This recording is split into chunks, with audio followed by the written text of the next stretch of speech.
regard. I own a business. As a matter of fact, I own two businesses here in town. I own the Barter Barn, which is over behind the Interstate Credit Union. I also own the 84 Stop and Shop Flea Market we're trying to put together up on the old Wayne Line.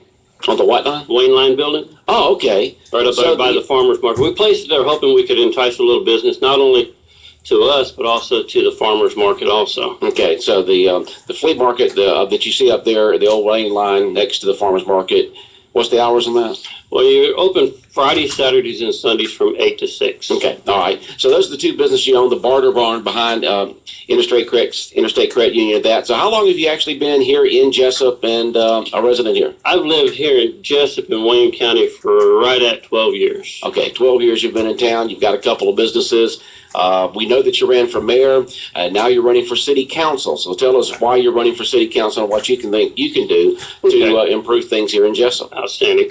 The main reason I'm running, I say it every time, is I'm running mainly because I feel I can make a difference. And I also believe that the voters out there deserve a choice and an option to their elected officials.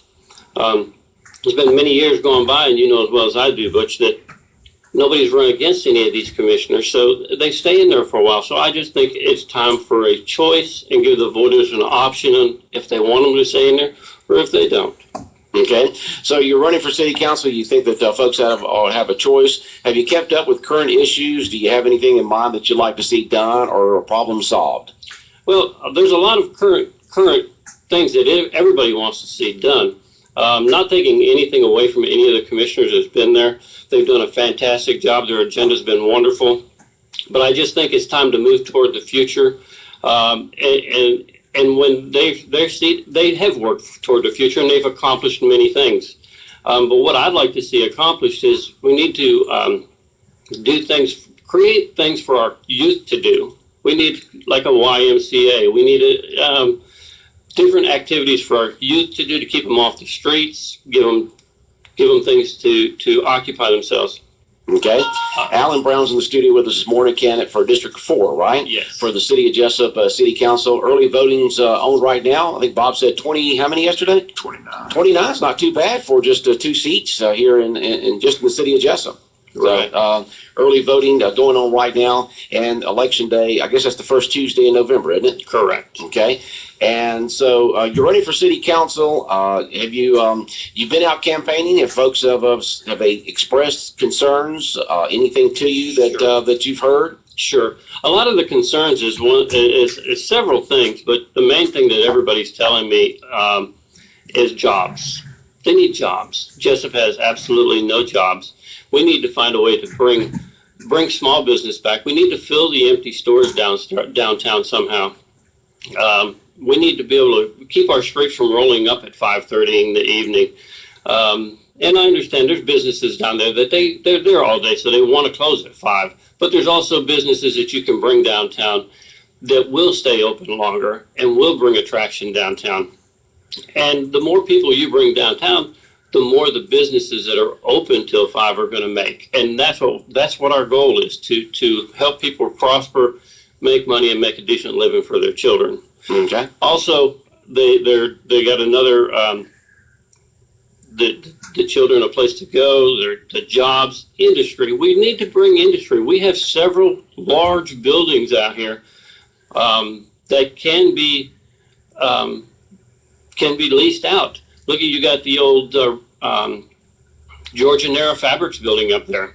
It's right in the industrial area. Why can't somebody contact maybe Target, maybe someplace like that, and see if they're willing to put a warehouse there? We've got one, in Richmond Hill or Midway, whichever one it is. But they're always looking for something. We need to bring industry. We need to bring jobs. And that's what everybody's problem is. They're going out of town to shop. We promote shop local, but we don't have anything to shop for local. Okay. You promote work local, but you have no place local. We only have one car dealership, and nothing against Neesmith. They're wonderful people, but we need choices. People in this town need choices. Okay. All right, some of the issues that Alan Brown's heard about as he's been campaigning out there for city council seat number 4 here in Jessup. Bob, questions or comments for Mr. Brown this morning? Well, you just recently made the headlines today. Welcome to the world of politics. You want to clarify all that or discuss that at all? By advice of a new attorney, I'm advised not to discuss that right now. Not to discuss it. Okay. Not to discuss it all by attorney. Well, you've got to go by the advice of your attorney. Correct. If you don't, he'll just whip you inside out forwards and backwards. Correct. Yes, everybody knows you ran for mayor. What I hear when I, around town, this is what I hear. Just a lot of people just don't know who you are. Either are you involved in anything else besides your business or anything? Or that's the one thing I hear. When you say out, a lot of people don't know who. You say you've been here 12 years. You said you've been.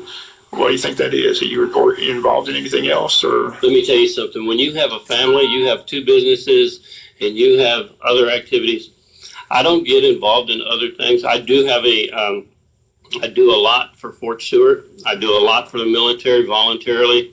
I don't join any civic activities here in town. I don't really, to be honest with you. By running for public office, in my mind, I don't feel it's a good thing to be sitting on all these boards and these seats. Everybody knows, and I'm just saying it straight from the cuff, everybody knows if you sit on the board of the DDA or IDA or whatever board it may be, hospital board or whatever, these little things come up in the meetings and you feel you've got to vote their way. I don't do that. I'm not going to open myself up to saying, hey, remember when?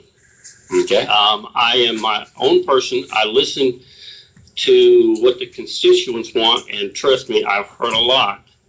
And I feel sitting on a lot of these boards or getting involved in all these different activities can hinder you as much as it helps you. I've seen you involved at the Archdiocese had a lot of committee meetings. I've seen you some of those. So you're trying to get involved that way anyway. Right. And speaking of military, we have Jim Poindexter out there who's going to talk about something that the VFW is going to be doing, and he'll be the next guest here on the Butch and Bob show. How big's the district? How are you campaigning? You going door to door? I'm walking door to door. And like I said, Butch asked you this up. I don't know, but what are the concerns? Besides you mentioned jobs and things like that, but anything in particular the city's talking about as far as city services? Well, one, you got the trash. Everybody's complaining about trash. Matter of fact, since you opened that up, where my flea market is, the Wayne Line building. I look across there. Friday, I was standing out there and I was picking up trash along the outside of my fence. And I was called over to the flea market, to the farmer's market, by a lady. And she says, do you smell that? And I walk over there and it just reeked. And I look across over there at the recycling area, and there are truckloads of recyclables sitting on the ground. I went in and I looked. It is sitting on the ground. Now, that stuff is tarnished, so where's it going to go? It's going to go right straight to Broadhurst. It's no good. Trash is an issue. They closed that trash place, the dumpster down there, which their logic behind it was because we were getting stuff from other counties and things like that, dumping stuff in there. Well, there's an easy way to solve that, and I have presented both to a couple commissioners a proposal to stop that and make money without going up on the taxes. As they discussed the other day possibly going up $3 on your trash. That was a dispute. We're paying $100,000 a year, $100,000 a year for recyclables to be removed from our houses. They have over 1,000 bins out there. They pick up less than 200, one day a month, and dump it out there on the streets behind go out there and look behind the recycling bin. It's just poured out there. Okay, we can open that thing back up, put all our trash back out there. You got mattresses thrown out there just like we used to, and it's easy to fix.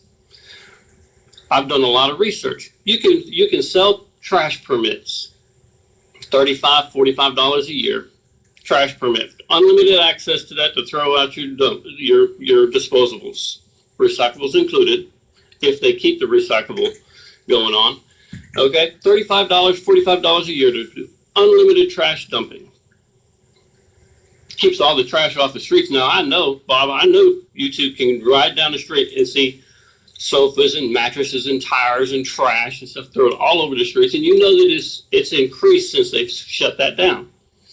Well, if you charge them $35 a month or a year for a trash permit, they voluntarily buy it, they're going to take care of their trash. They're going to take it down there, they're going to use it. Next question comes up is, well, how are we going to stop people that don't have a permit? It's easy. Charge them by the truckload, just like they do at Broadhurst. It's all going to go to Broadhurst anyway. Why can't we capitalize on some of the money instead of Broadhurst capitalizing on it? Okay. It makes sense. And Well, everybody is- I've talked to, that is everybody the I've talked to has said, when they mention the trash problem and the dumping problem, when I discuss that with them, they say we would buy a permit in a heartbeat. We're mainly talking about recyclables here. I'm talking about everything. Everything. Okay. I'm talking about everything. All right. All right, so some of the concerns and issues that Alan Brown, who's running for city council, has heard out there as he's talking to folks around town about the trash pickup, recyclables, and things of that sort. I know it's an issue. Even the current incumbents have talked about it. It's a problem, and they're trying to work on it. So it is a situation I know that is a concern for a lot of citizens out there in Jessup. Anything else that you've run across out there as you've been talking to the citizens about their concerns here in the city of Jessup? Overall, everything is pretty good. Like I said, the commissioners that are in there now, they're doing a great job. They have done a great job. I'm not thinking a single thing against them, but it's time to move into the future. It's time to bring activities. It's time to bring bowling alleys. It's time to bring a YMCA. It's time to bring grocery stores. It's time to bring industry. It's time to bring a better downtown Jessup. Let's fill our stores downtown. We could do that easily. It's been discussed in the meetings. It's easily to incentivize. Tell them, look, we'll work with you. If you open up this store, we'll work with you. Okay? We'll give you 6 months free water bill. We'll cut your taxes for a year. We'll something to incentivize somebody to come downtown. And it can be done. It's being done all over the place now. And we could fill those stores up downtown. We could create jobs, create businesses, and make Jessup the way Jessup used to be, and that's prospering. I'm not saying Jessup don't prosper, but come on, look at the records, and this is fact. Look at the records since 2000 to 2014. The increase in Jessup has been less than 1,200 people. Okay. Who's going to bring a business? Who's going to bring a business? And everybody says we can't have industry in town. We can't have these big restaurants in town. We can't have, because we don't have the population. Well, if we don't work toward bringing population, we will never have the stuff that the people in this town and this community deserve. All right, well, it's about 15 minutes after, and starting to wrap up. We got Jim coming in here. Another one of the questions we always ask the folks who are running for office: why should folks vote for Alan Brown when they go to the polls, either early election or the election day itself, for City Council seat 4 here in Jessup? Okay, that's wonderful. I'll tell you, because through my military and my professional career, I've done only one thing, and that's to learn how to provide for people and help people. I have built businesses. I have prospered, and I have had several businesses. I've done my military career. The only thing I know is not political, because I'm farthest thing from a politician, but what I do know is I know how to help people. I know how to build a business. I know how to bring industry. I know how to bring the things that the community needs. I actually will listen to what the people want. I hit Facebook yesterday with a couple ideas, and my God, my phone is still going off about it. You have to be able to listen. I believe I have the ability to listen. I'm not shallow-minded, not saying anybody is. I have the ability to listen, draw up a plan, and complete the plan. Okay. And that's what I'm willing to do. Anything else for Alan Brown, Bob? I just appreciate you coming in. Yeah, Like I thank said, you wish for you best of luck. Thank you. All right. Appreciate your time. All right, Alan Brown here, candidate for District 4 in the city of Jessup City Council. 816, 105.5 FM in Jessup. We got Jim Poindexter coming in next. Stay tuned. The Odom Recreation Department invites you to the circus. The Zerbini Family Circus will be in Odom on Thursday, October 22nd. Shows at 5 and 7 p.m., rain or shine. Tickets $10 in advance and can be purchased at Odom City Hall and the Wayne County Chamber of Commerce. Day of the circus, $15. Come and enjoy the largest circus to come to Wayne County in years. Camel rides will also be featured. The Zerbini Family Circus, Thursday, October 22nd in Odom. For more information, call 586-2211 or 294-4192. 105.5 FM in Jessup, Big Dog Country Radio, WIFM. Well, we go from one guest to another guest, and we have Mr. Jim Poindexter in here. And which hat are you wearing today? Is it the VFW hat today? My VFW hat today. All right, Jim, what's going on with the VFW here in Jessup? Well, just one thing before I put on my VFW Sure, hat. go right ahead. I wanted to thank everybody, all our sponsors and everything, the chamber that made the Chamber Legacy Dinner such a huge success. It was great. Our chamber board, very supportive. The chamber staff down there at the office, they did a super job. Dale Keith, Francis, and Cheyenne. All of our sponsors, but a few that I think warrant special recognition. Our presenting sponsor, Hospice of South Georgia, our gold sponsors, Rayonier Advanced Materials, Southeast Gin and Peanut, Neesmith Chevrolet. All the folks at Pine Forest Country Club, Liz Butch and her staff did a super job. And my committee, Hallie Graham, Connie Riddle, Candy Harris, they did a super job. And then we had some special other sponsors that provided materials. Spanish Moss provided a lot of the decorations for us. Mary's Bouquet created the floral arrangements, and especially Joey and Annie Darley. That this was a fun thing. They did the little red carpet and took photographs of everybody as they came in at Joey Smiles and seemed to be seen. So all of these folks and all of our sponsors, thank you for all your support. All right, we'll be like hee-haw. We'll stand up out of the cornfield right now and say salute to all those folks who helped the Legacy Dinner go so well for the Chamber of Commerce several nights ago. Yeah. Now, putting on my VFW hat. Okay. First of all, people out here probably did not know that the local VFW post was formed and opened up in 1945. So 45. October the 29th, we will turn 70 years old at this post. So October what now? October 29th. 29th will be 70 years old, the local VFW chapter. Right. Okay. And I wanted to talk a little bit about two programs that are currently going on. They're national programs, they're national scholarship award programs. One is the Patriots Pen program, and this is a national patriotic 300 to 400 word essay competition open to students in the 6th, 7th, and 8th grades. And that is any student that is enrolled in school on November the 1st is eligible,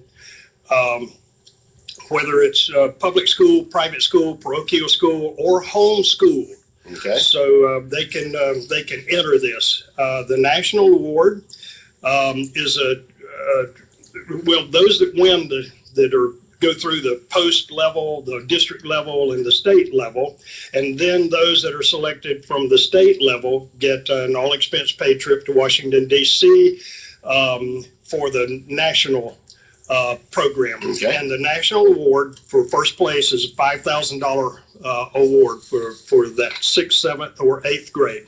This year's theme for the essay is what freedom means to me. The schools do have applications and information on the program. For those of you for those people out there that are homeschooled or anybody else, if they would like more information, they can contact me or Patty Walker. My phone number is 294-5373, and Patty Walker's is 256-3510. And I will leave some of these flyers here for you guys, so if anybody calls in. So, but it's a great program. Like I said, it's the 300, 400 word essay. is to be completed by the student, All right. not mom and dad or the teacher. For the student. All right.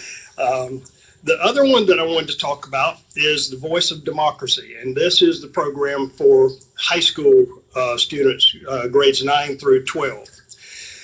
The top award and the grand prize winner for national is a $30,000 scholarship. But you're selected at the local level, district, state, and then the national. Again, those that win the state level will get all expense paid trip to Washington, D.C., as well as along the way, they will have awards awarded at the different levels. So the national essay competition, and it's recorded. So you submit not only the written essay, but you record that essay on a CD or a flash drive, and it's got to be 3 to 5 minutes. Can't be less than 3, can't be more than 5. So there can't be any music in the background. No, this is just the essay. And you record this essay, and it is, like I said, is judged at the local, district, state levels. This year's theme for the Voice of Democracy is My Vision for America. Again, this is the students program. And what grades? 9th through 12th. 9 through 12th. Mm-hmm. Vision for America. Vision for America. Okay. The deadline for submission for both of these programs is November the 1st. So we're getting real close here to that deadline. So if you have not already picked up your application and information about it, you can check with the school offices, or again, call myself or Patty Walker, and we will get information to you. One of the things that we talk about on this is, this program is approved by the National Association of Secondary School Principals nationwide. So this is an authorized scholarship and award program for students. There are a number of students across the nation that apply to this, but guess what? Somebody's got to win. All right, and this is they got the first one for the basically middle schoolers, the other one for the high schoolers, essays they can write to win local, and then the district and state, a chance to go to Washington, D.C., win a lot of money, get a lot of recognition. And, if folks have any questions about this, they can get in contact with the local VFW chapter. We'll have brochures out here. Any other way that folks can find out about this, so perhaps maybe their kids can write an essay either in middle school or high school and have a chance to win the national title. Yes, and one thing is that the application, there is an application form that they have to fill out. That is the cover page for the essay. You do not put your name for the Patriots pen. You do not put your name on the essay. The cover sheet is the application with your name and information on it. And in the Voice of Democracy, the recording, you don't indicate who you are on that recording. Again, that application form is your cover, and that lets us know who the recording is. And these are national programs that put on by the VFW to basically help these kids earn money, but also to get them involved in basically in events in the country. Let them think about what's going on. I like the one there. What would be your vision for America? It's going to be interesting to see how that turns out on a local basis. And once again, if parents out there, students want the parents out there, or if the students are listening, they should be in school right now. So if the parents out there, grandparents want their kids to get involved, how do they go about checking into it? Well, they can check with the school offices. The school office have this information on the VFW. They have the information. Okay. At the high school and both middle schools here, Arthur Williams and Martha Puckett. They have this information. I've also dropped off information packages and flyers at the Boys and Girls Club, and so there's but they can call the VFW. They can call myself or Patty Walker, and we can get information to But the information is out there. Also, we're going to be at Oktoberfest. The VFW will have a booth there, and We'll we'll be have at Archfest downtown. Archfest downtown. Okay. And we will have all the applications. That'll cut your time a little short. That'll only give you 1 week, but it can be done. Yes, it can be. So we look forward to having everybody participate, and we hope we have some really good applications this year. We had some last year. Brooke Stevens actually won the local level last year. Mhm. She was in the 9th grade last year at the high school, and Cool. so she submitted a very good essay and recording. It's always amazing what comes out of the minds of these students out there. Sometimes you just think, oh, what is this generation coming to? And then you be on, like I have before, been on a committee where you have to read over these essays and different things that are submitted by these students, and you just go, wow. And then you got to decide which one is best that's going to move on. That's a very difficult decision that the committee has to make. It really is. And there's some other things that are coming up. You know, in November, we've got the Veterans Day. The high school put on one of the most spectacular Veterans Day programs last year. Mm-hmm. I don't know how they're going to top that this year. It was great, but there'll be a lot of activities and events coming up on Veterans Day. So we're looking forward to having a big time there too, and encourage not only just the veterans to come out, but everybody come out to at least try to get to one of the veteran events that'll be going on throughout the county. Okay. So, Bob, any questions or comments for Mr. Jim Poindexter this morning? Just going back to what he said about the Legacy Dinner, it just was a fantastic event. The food was off the chain for the country club, did a great job. But one thing I've noticed, I'm just going to make an appeal. Christmas time's coming. Someone in Wayne County has got to invest in a PA system, because the public, just couldn't really hear what was going on. And the same thing with the city event, picking a fine, just losing the bullhorn. I mean, somebody in Wayne County, please invest in a PA system and let the people can hear what's going on at these events. I talked to Dale Keith. He said there was something with the PA system at the country club. They had a little defect, but it was just hard to hear what's taking place that night. I mean, the atmosphere was great. The decorations were great. The awards were great. Food was fantastic. It's just, It's that one thing, huh, Bob? These events, and the PA system just doesn't work. Yeah. Same thing with that city event at the Pink and the Fine. They try to use them. I mean, you couldn't hear. So somebody in Wayne County, let's get with Santa Claus and let's invest in a PA system that everybody can use at these events and we can hear. All right. great. Sounds good. Get you a good podium, small podium, and then a couple of Bose speakers on each side, and you'll be just fine. Right? It can't be that hard. I'm just making an appeal. Christmas time's coming. That's right. For the new year, That's right. 2016. Well, we didn't have Santa Claus in here the other day. I guess we should have known then. We should have asked Santa Claus. We need a good PA system for these public events. Am I telling the truth? I mean, Yes, it was yes, hard to definitely. hear. We have already made note of that, but everything was Everything just was so fantastic, right? It was great. so great. The food was off the chain. I said I was ready to go back for a second. So I mean, I don't know who did the shrimp that night, but it was to die It for. was good, It was huh? good stuff. Oh, I it said the was good. decorations were great. The atmosphere was great. Great crowd too. It was great to see that many people on hand for the event. And I thought the awards were fantastic as well. So Yeah. just kudos to everybody to put it all together. But Our award winners have done a tremendous job throughout the year, and that's why they got the awards. All right. Well, Jim, thanks for coming in. You're always welcome here to talk about the different things you're involved with. All right. Thank you. All right. The world famous Butch and Bob Show brought to you by Parker Insurance and Realty on Macon Street in downtown Jessup across from the Heritage Bank, by Mike Birch